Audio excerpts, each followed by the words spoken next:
Wann kommt der Heilige Geist endlich?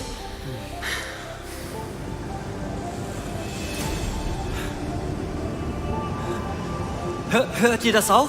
Josef, Johanna. Was ist das, Philippus? Es hört sich an, wie wenn ein Riesensturm aufkommt. Die Kraft Gottes.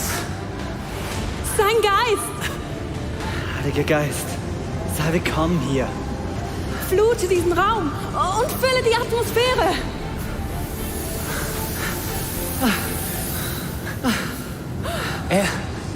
Er ist da. So wie es Jesus uns versprochen hat. Ja. Halleluja. Halleluja. Halleluja. Jesus, danke. Halleluja. Er ist da! Ja. Halleluja!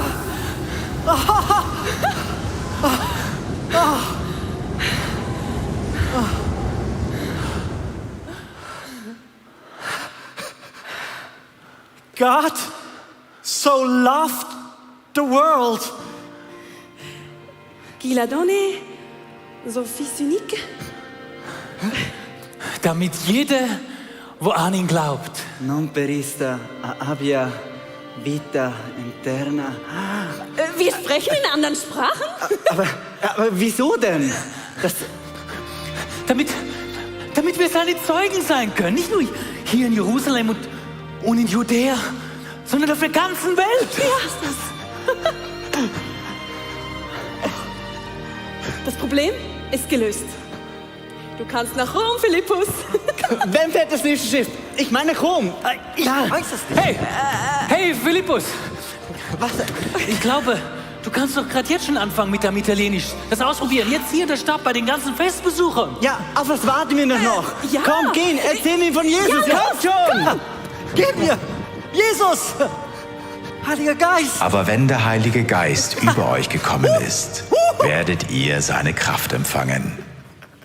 Dann werdet ihr von mir berichten, in Jerusalem, in ganz Judäa, in Samarien, ja, bis an die Enden der Erde. Wir haben einen wunderbaren Heiligen Geist.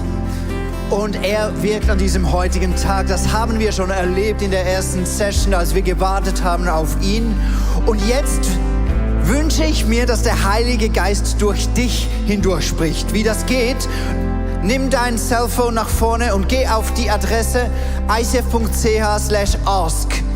Und da findest du eine Umfrage. Wer ist denn der Heilige Geist für dich? Und schreibe da nur genau ein Wort hinein. Wir möchten, dass der Heilige Geist heute durch dich und durch uns alle spricht und sich vorstellt, wer ist er? Weil wenn wir nachher dahin gehen, dass wir den Heiligen Geist empfangen wollen und vielleicht auch einige von euch das zum ersten Mal machen, dann glaube ich, ist es schön zu sehen, wie stellt sich der Heilige Geist vor. Vielleicht nimmst du dir sogar einen Moment und fragst den Heiligen Geist doch mal, wer bist du? Lass uns mal schauen, ob wir schon die ersten Antworten haben. Wer ist der Heilige Geist? Wer ist diese Person, die wir heute einladen möchten? Der Heilige Geist ist ein Freund. Der Heilige Geist ist eine Kraft. Der Heilige Geist ist allgegenwärtig. Der Heilige Geist ist ein Leiter. Er ist mein größter Fan. Er ist mein Wegweiser. Der Heilige Geist ist Frieden und Freude. Der Heilige Geist ist mein Ratgeber, mein Mentor, meine Kraft, mein Gott. Der Heilige Geist ist mein Berater, mein Schutz, meine Wahrheit. Und jetzt möchte ich, dass der Heilige Geist zu dir spricht, wenn du diese Worte siehst. Und ich möchte, dass du ein Wort dir herauspickst für den heutigen Tag und zu Gott sagst, zum Heiligen Geist, ja, komm, Heiliger Geist. Komm, Heiliger Geist, und sei mein Sieger. Sei mein Partner, sei mein Ratgeber, sei mein Freund.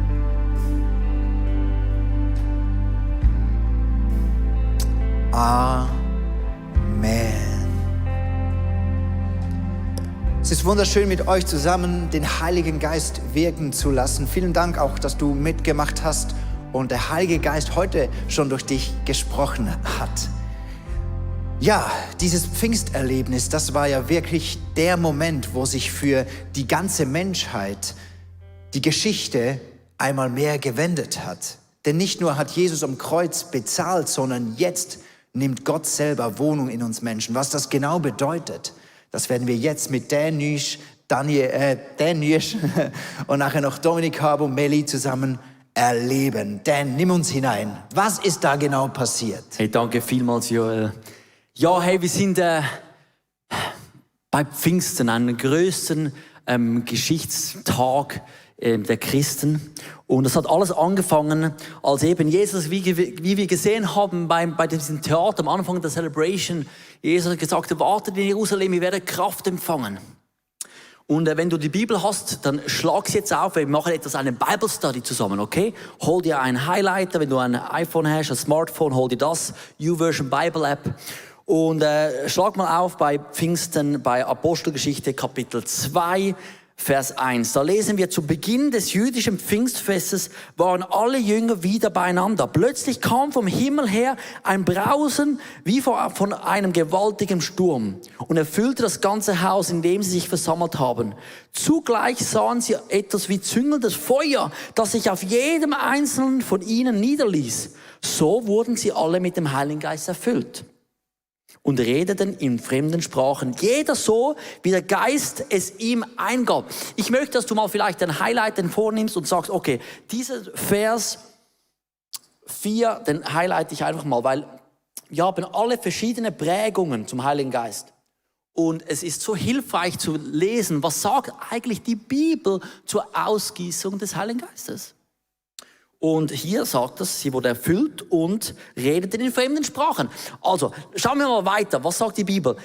Nur 2 Kapitel später sind die Christen, hatten erste Mal Verfolgung, kamen wieder zusammen. Gell? Sie kamen zusammen und haben gebetet. Und was lesen wir da im Vers 31, Kapitel 4? Als sie gebetet haben, bebte die Erde, diesmal nicht Feuerzungen, Erdbeben, bebte die Erde an dem Ort, wo sie zusammenkamen. Sie wurden alle mit dem Heiligen Geist erfüllt und verkündeten furchtlos Gottes Botschaft. Also jetzt furchtlose Verkündigung.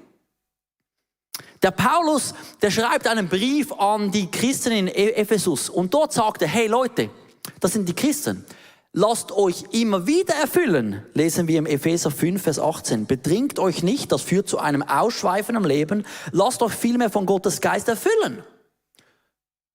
Interessant, er braucht das Gleichnis vom Betrunkensein, weil beides, Geist Gottes oder Alkohol, verändert unser Handeln. Jetzt fragst du vielleicht, ja aber gut, ist denn so, dass der Heilige Geist kommt und dann geht er wieder, nach einer gewissen Zeit? Nein, wir lesen das auch im Epheser 1, 13 ist nicht auf dem Screen, aber du kannst es nachschauen, dass der Heilige Geist wurde uns gegeben als Pfand. Also den haben wir, wenn wir Jesus eingeladen haben. Aber sind wir voll des Heiligen Geistes? Ich habe so einen Krug hier. Und die Frage ist ja jetzt, okay, ist es dann so, dass wir so ein Krug, der hat Löcher und wir sind voll vom Heiligen Geist, aber nach 2 Wochen sind wir wieder leer und die einigen haben größere Löcher, die sind schon nach 2 Stunden wieder leer. Nein, dem ist auch nicht so. Die Frage ist ja, wenn wir unser Leben füllen lassen vom Heiligen Geist, dann muss das Alte raus, damit das Neue reinkommt. Aber das alte Leben, das alte Denken, alte Reden, alte Pläne möchte immer wieder reinkommen. Und darum sagt der Paulus, hey, das ist im Fall ein wiederkehrendes Erlebnis. Lasst euch erfüllen vom Heiligen Geist, weil wenn der Heilige Geist reinkommt, muss das Alte raus. Jetzt fragst du dich vielleicht, ja gut denn, macht schon Sinn, aber wie weiß ich denn, was ich voll bin vom Heiligen Geist? Wenn ich einfach die Bibel anschaue, und das möchte ich jetzt noch in den letzten Minuten machen, lese ich immer davon, dass das Reden hat sich verändert. Also die Elisabeth im Lukas-Evangelium, Kapitel 1, 41, als sie Maria schwanger sah, hat sie, sagt man auch, der Heilige Geist kam auf sie und sie hat prophezeit und gesegnet über diese Schwangerschaft. Der Petrus, als er ausgesetzt war von Herausforderungen und musste sagen, wieso glaubt er, als was er da glaubt und wieso verkündet er Jesus, lesen wir auch im Apostelgeschichte 4, Vers 8, dass der Heilige Geist erfüllte ihn und er verkündete mutig. Und die ersten Christen dort bei Pfingsten, der Heilige Geist erfüllte sie und sie sprachen in anderen Sprachen. Also ein Muster können wir erkennen. Wenn etwas Neues in uns ist, kommt etwas anderes aus uns heraus. Es verändert alles, was wir sagen, was wir tun, was wir machen. Interessant, bei der Erweckung in Wales, vor vielen Jahren, dort sagt man davon, dass die Leute, als sie das erfüllt wurden vom Heiligen Geist, haben aufgehört zu fluchen und die Maultiere haben den Befehlen der Herren nicht mehr gehört, weil sie konnten die Sprache nicht mehr verstehen, weil etwas Neues kam aus sie heraus. Das ist, wenn er die Kontrolle in unserem Leben übernimmt. Amen, Amen zu dem, denn wenn dieser Heilige Geist, wie es Dan gesagt hat, auf uns kommt, dann hat in unserem Leben etwas Neues ein Gewicht bekommen. Etwas, das uns zieht in unserem Leben. Der Heilige Geist übernimmt und hilft uns so zu leben, wie Jesus gelebt hat. Und wie sieht das dann ganz praktisch aus in meinem persönlichen Leben, dass der Heilige Geist mehr und mehr Raum einnehmen darf in dem, wie ich bin, was ich sage, wie ich handle. Und wir müssen verstehen, du und ich, wir sind geschaffen zu einem Tempel, zu einer Wohnung Gottes. Dort, du bist vielleicht zu Hause vor deinem Bildschirm, du bist eine Wohnung geschaffen für den König selbst. Für Jesus, für den Heiligen Geist, für den Vater. Er sagt, wir kommen gerne und nehmen Wohnung bei dir. Und wir haben gehört, Jesus, der Heilige Geist, Jesus hat gesagt, es ist gut, dass ich zum Vater gehe, damit der Heilige Geist kommen darf. Und er kommt gerne in dein Leben und übernimmt und hilft dir als Freund, Ratgeber und Bruder. Und du musst nicht kämpfen für das, weil der Heilige Geist ist näher, als du dir es je vorstellen kannst. Ich habe einen Bibelvers mitgenommen aus Römer 10, 6-8, den möchte ich lesen. Dort heißt es, wer aber durch den Glauben vor Gott bestehen will, dem sollt ihr sagen, du musst nicht in den Himmel hinaufsteigen, um Christus zu finden und ihn herabzuholen.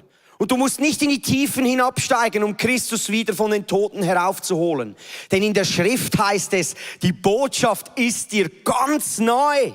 Sie ist auf deinen Lippen und in deinem Herzen. Es ist die Botschaft von der Erlösung durch den Glauben an Christus, die wir verkünden. Versteht ihr? Wenn wir sagen, ich weiß nicht, ob Gott nahe ist, dann müssen wir das Wort Gottes kennen und sagen, er hat gesagt, ich bin näher als die Aussprache meines Namens. Und du hast einen Tempel in deinem Herzen, im Englischen the secret place, ein Ort, den du zu jeder Tages- und Nachtzeit aufsuchen kannst. Das Einzige, was es braucht, ist, ich glaube, dass der Heilige Geist in meinem Herzen wohnt. Und du sagst vielleicht, ja, ich möchte gerne diesen Ort aufsuchen, aber ich weiß nicht ganz genau, wie ich das kultivieren kann, dass der Heilige Geist kommen darf, seine Gegenwart in meinem Leben zunehmen darf. Und du musst wissen, ich habe letzte Woche Psalm 100 gelesen und dort beschreibt es gut, wie wir diesen Tempel in unserem Herzen aufsuchen können. Lass uns miteinander Psalm 100, 1-5 lesen. Dort heißt es, ein Dankpsalm, jubelt dem Herrn zu, ihr Bewohner der Erde. Betet ihn voller Freude an. Kommt zu ihm und lobt ihn mit Liedern. Erkennt, dass der Herr Gott ist. Er hat uns erschaffen und wir gehören ihm. Wir sind sein Volk, die Schafe seiner Weide. Und jetzt geht durch die Tempeltore mit Dank. Tretet ein in seine Vorhöfe mit Lobgesang. Dankt ihm und lobt seinen Namen, denn der Herr ist gut. Seine Gnade hört niemals auf und seine Treue gilt für immer. Und das ist ein Riesenschlüssel für uns. Wie kann ich mein Herz aufsuchen und sagen, Heiliger Geist, ich möchte, dass du mehr Gewicht erhältst in meinem Leben, indem, dass ich Danksagung meinem Gott entgegenbringe, mein Herz öffne und in diesen Vorhof hineintrete, in diesen Tempel Gottes, wo seine Gegenwart wohnt. Ganz einfach, ein Schritt des Glaubens und du bist da und der Heilige Geist ist dir neu. Im Epheser 5,18 sagt Paulus, betrinkt euch nicht mit Wein, sondern lasst euch immer wieder erfüllen mit dem Heiligen Geist. Es ist schön, dass wir über den Heiligen Geist reden am Pfingsten, aber das ist ein tägliches Kultivieren, sich erfüllen zu lassen durch das Wort und den Geist Gottes. Es ist nicht ein einmaliges Fest in einem Jahr, sondern er sagt, auch wenn du die griechische Übersetzung dort, das heißt es, sich immer wieder füllen lassen. Immer wieder füllen lassen mit dem Heiligen Geist. Und wir haben gehört von Dan, eine Auswirkung hat immer unser Handeln und unser Sprechen. Und wenn du durch die Apostelgeschichte mal durchliest, dann wirst du merken, wenn der Heilige Geist auf Menschen gekommen ist, haben sie in neuen Sprachen angefangen zu reden. Und nicht nur in Sprachen, die sie gelernt haben.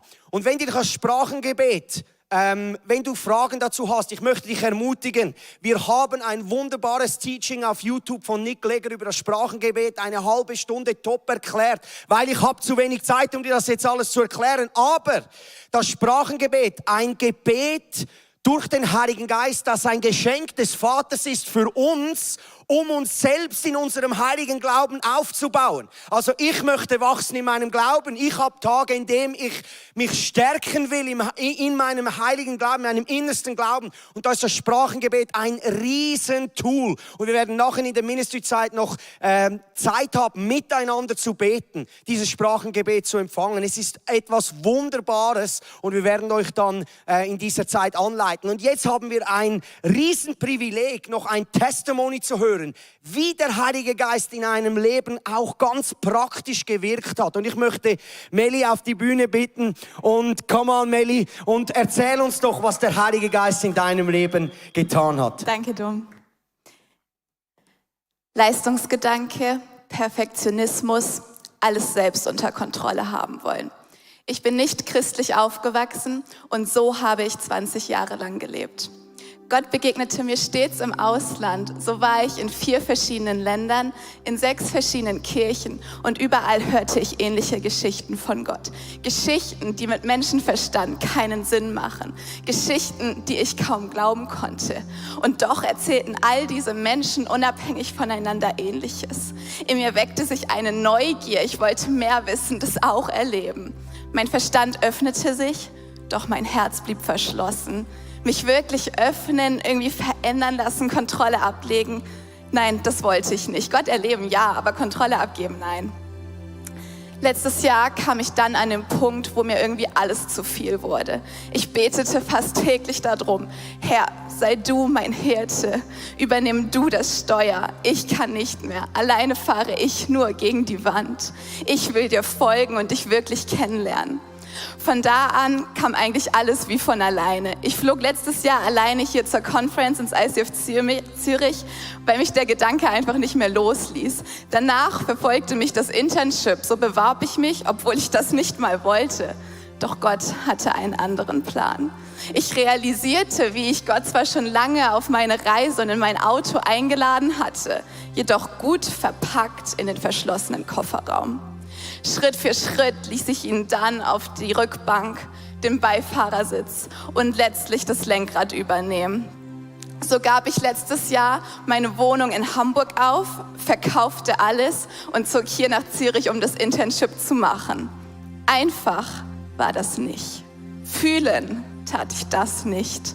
Sinn machte das für mich nicht. Und doch wusste ich ganz, ganz tief im Inneren, dass das Gottes Weg für mich ist.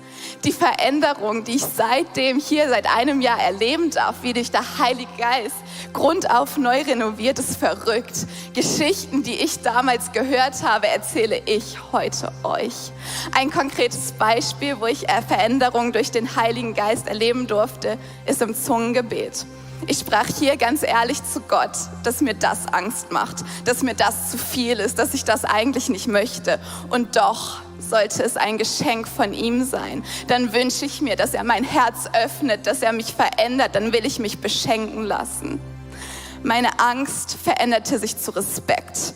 Respekt zu Neugier. Neugier zu einem Wunsch.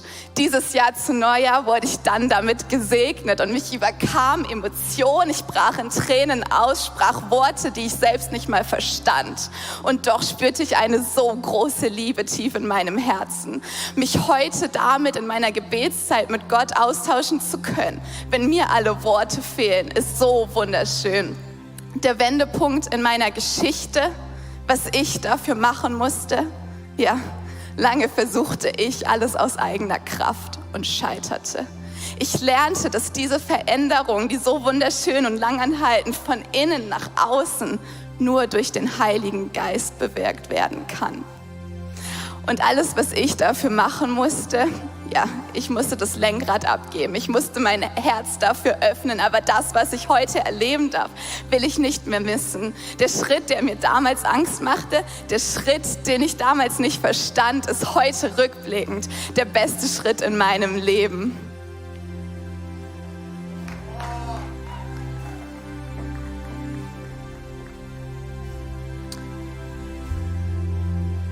Das waren ermutigende Worte, aber auch für einige von euch herausfordernde Worte. Es war eine berührende Geschichte, aber auch für einige von uns eine herausfordernde Geschichte. Als ich selber zum ersten Mal den Heiligen Geist erlebt habe, musste ich warten, musste mich öffnen und ich wusste nicht, was mich erwartet. Ich habe was anderes erwartet und das ist nicht eingetroffen. Ich habe gedacht, es wäre so, wie es bei dem oder bei dem läuft. Und der Heilige Geist ist mir begegnet auf eine ganz andere Art. An diesem heutigen Tag erwarten wir und glauben wir, dass du zu Hause den Heiligen Geist erleben kannst. Vielleicht ist es ja gerade gut, dass du jetzt nicht in einem Gottesdienst sitzt, wo jeder dich sehen kann. Dann fällt das schon mal weg. Vielleicht musst du auch deine Vorstellung, was der Heilige Geist jetzt tut, ablegen. Vielleicht hast du eine Theologie dir aufgebaut, wie der Heilige Geist denn genau wirken sollte. Kann sein, dass das so passiert oder anders. Die Jünger selber wussten nicht genau, was kommt. Mein Wunsch ist, dass wir keine Emotionen suchen, nicht mal ein Wunder suchen, sondern einfach den Heiligen Geist selber. Wer bist du, Heiliger Geist? Und wie möchtest du mir heute begegnen? Dan, könntest du für uns beten, dass wir die Kontrolle auch ihm übergeben können? Mega gerne, mega gerne. Der Heilige Geist ist ein guter, der beste Freund. Er macht nichts, was möchte dir nur Gutes tun. Und ich glaube, es gibt jetzt Leute, die zuschauen, du schaust zu und du merkst, das möchte ich, was der Joel gesagt hat, was ich gehört habe vom Testimony von Melly, das möchte ich. Und wenn du das sagst, ich möchte das, dann möchte ich mit dir beten und du kannst mit mir mitbeten. Weil das sind nicht magische Worte, das sind einfach deine Sehnsucht, gibst du Worte und ich möchte mit dir beten und du kannst einfach an deinem Ort mitbeten.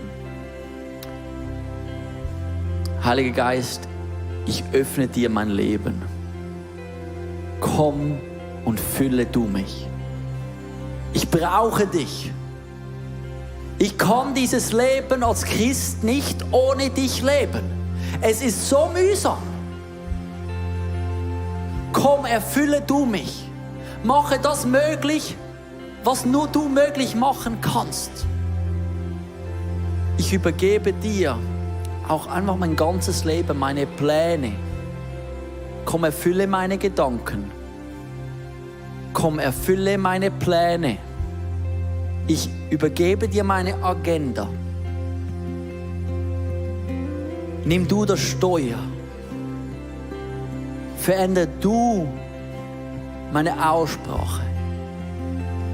Und ich danke dir, dass ich diese Verheißung jetzt annehmen kann, wie es in der Bibel steht, dass wenn schon die Guten, die Väter den Kindern geben, was die Kinder ihn darum bitten, wie viel mehr wird der gute Vater seinen Geist geben, die ihn darum bitten. Also ich spreche dir dazu, dass wenn du sagst, dass der Heilige Geist jetzt kommt, und ich danke dir, Heiliger Geist, dass du kommst, in deiner Art, leise, laut, you're the master, you're the gentleman.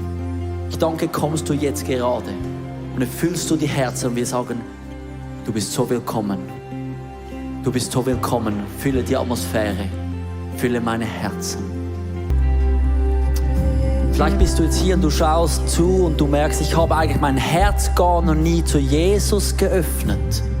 Ich habe einfach viel von ihm gehört und das ist der erste Schritt, dass dieses Pfand vom Himmel, der Heilige Geist, ein Pfand vom Himmel in unser Leben kommt und dann eben unser Leben erfüllt.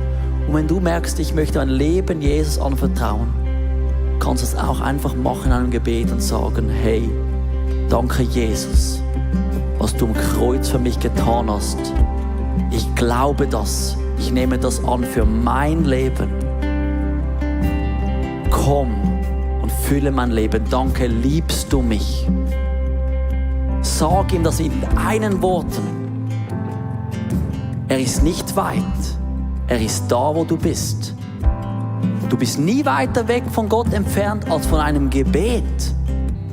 Sag ihm das und er kommt und als erster kommt er mit seinem Geist und nimmt Wohnung in dir.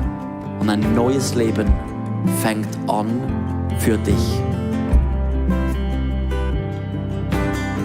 Here is my heart, have it all. My hands are open, I let go. I leave behind the things that pull me down, and I look to you, the Holy One. Wir singen, hier ist mein Herz. Hier ist mein Herz, ich gebe es dir mit offenen Händen. Mit offenen Händen steh ich dir.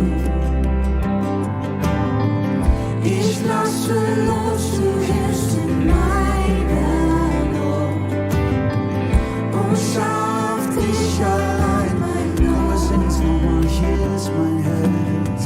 Hier ist mein Herz, ich gebe es dir.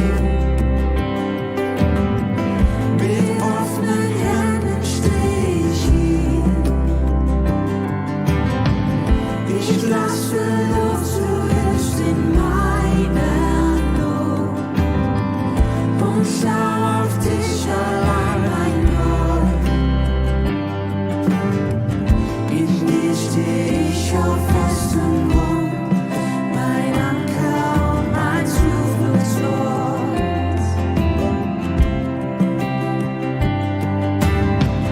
Und ganz egal, was auch geschieht, mit dir will ich nach vorne gehen. Deine Liebe bleibt bestehen.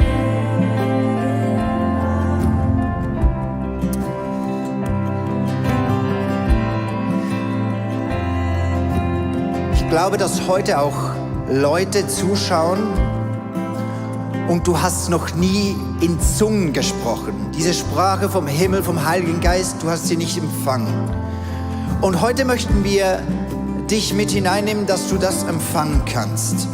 Auf einfach, dass der Heilige Geist durch dich kommt und dich da hineinführt. Und mir ist ganz wichtig, jetzt geht es nicht um eine Theologie, wo wir darüber sprechen, da kannst du das später mal nachschauen. Aber wichtig ist mir nur ein Satz, wenn Jesus davon spricht, dann hat er gesagt, wenn wir den Vater um den Heiligen Geist bitten, dann gibt er uns keine Schlange, kein Skorpion, sondern er weiß, was wir brauchen. Darum, es geht uns nicht darum, eine Manifestation oder irgendetwas Komisches, sondern wir wollen einfach den Heiligen Geist noch mehr wirken lassen. Und darum lass dich hineinnehmen von Dominik, wenn du mit den Leuten die Schritte gehst, wie wir das Zungengebet empfangen können. Ich liebe, wie du das machst, habe das auch schon erlebt und krass den Heiligen Geist gespürt. Yes, ey. Das Sprachengebet, das Zungengebet ist ein wunderbares Geschenk und ich möchte dich so ermutigen, dein Herz aufzumachen. Wenn wir in der Apostelgeschichte lesen, dann gibt es immer zwei Kräfte. Es gibt eine Sache, die der Herr hinzufügt und eine Sache ist, wenn wir einen Schritt im Glauben gehen, wenn wir uns öffnen. Und für mich ist das Sprachengebet etwas, das wie ein Motor wirkt in meinem Herzen. Wenn meine Worte hier, die ich gelernt habe, auf Deutsch ausgehen, ich sage vielleicht in meiner Gebetszeit, in meiner Anbetungszeit, ich liebe dich, Jesus. Danke, Jesus, dass du da bist. Du bist wunderbar. Danke, Vater.